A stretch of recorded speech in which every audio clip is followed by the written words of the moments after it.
What's up, guys? I got you a deck tech here called Phenax the Wicked.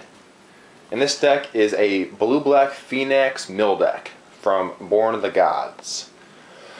Deck is simple. Basically, maintain the board, keep yourself above 10 life before round, say, 4, because red will kill you.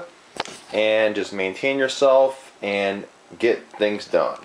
So, the deck is simple. I'll lay it out for you, and let's get started. You run 14 walls. You have 3 hover barriers. They're 06 flyers for 3. Murmuring Phantasm from Dragon's Maze. They're 2 mana Defender 05s. The classic Wall of Frost. Devotion is huge for Phenax if you want to get him online. It's an 07. Defender, and it allows creatures that attack into it. Creatures that get blocked by it, they get tapped down for a full turn. And then Doorkeeper's an alternate mill condition. You just tap him for 3 mana, and you mill based on the number of defenders you control. It's a little alternate, like late game strategy. Then you have Psychic Strike. It's a 3 mana counter the spell, and the opponent mills 2 cards. Pilfered Plans, it's basically divination, but it's 1 blue and 1 black, 1 colorless, and it mills them 2 and you draw 2. Then you have 2 Heroes Downfall, the classic murder, but it kills a planeswalker too. And then you got the 3 Thoughtseize. I mean, sometimes you want to take these out against most aggressive decks, since my meta is all aggressive, and this card is okay in situations, but most of the time I take them out because the meta shift is all aggro.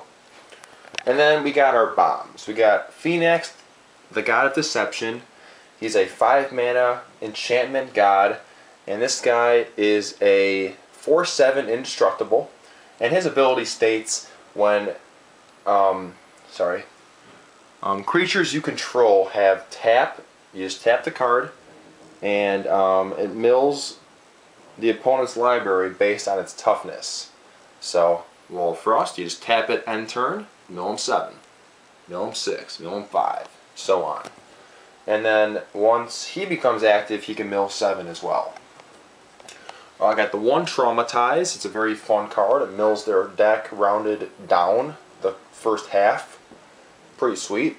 Consuming Aberration's a great win condition. This card's really fun. Its power and toughness is equal to the number of cards in target opponent's.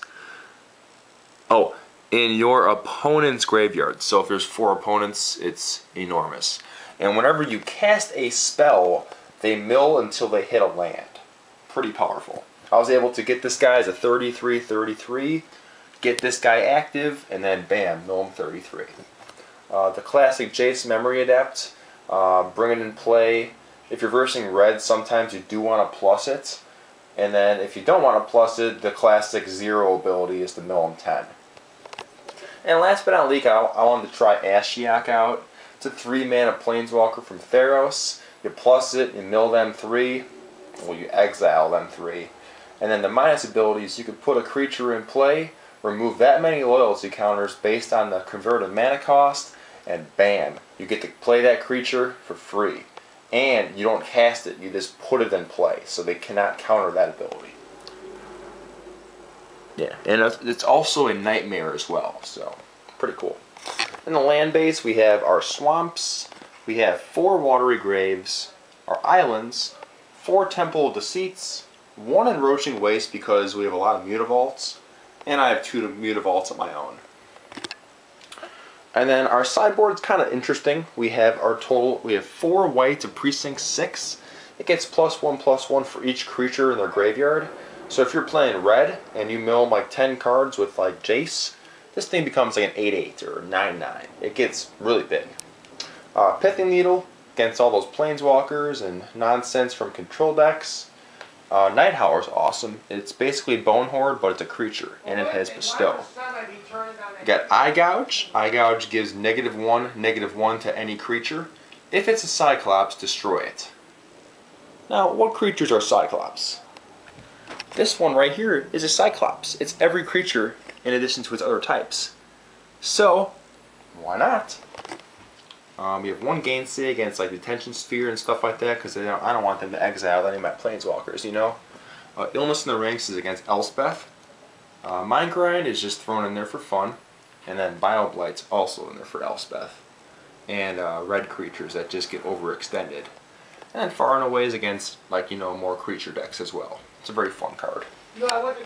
So, this is my deck called Blue-Black Phenax, whatever you want to call it. A friend of mine, Will, he posted up this little thing on this website on Facebook saying, here's some ideas, mix it up and see what you could put up, and this is what I came up with. I went 3-2. The final round, I actually did verse myself. I had this kid borrow my own deck, and he beat me. I'm like, you know what, just take the win, get 4th place, and then I'll get a pack. And we did just that. So we just pretty much played for fun. So ultimately I went 3-1-1, but still, fun time. This deck does do work. And if you want to have a fun time and win, I would recommend trying this deck, but change the mana base. My mana base was a little rough. I kept hitting blue sources when I needed black sources, and I just don't think it's the best. I mean, let's see how many lands I got. 1, 2, 3, 4, 5, 6, 7 islands and 5 swamps. I mean, it is heavy blue, but still those black sources are much needed. But we do have the 8, you know, dual lands. So, I don't know. Give it a shot. If you like it, let me know. If you don't, leave a comment and see what you want to change. If you want me to put a list up, let me know as well. Thank you guys, and goodbye. Enjoy the deck.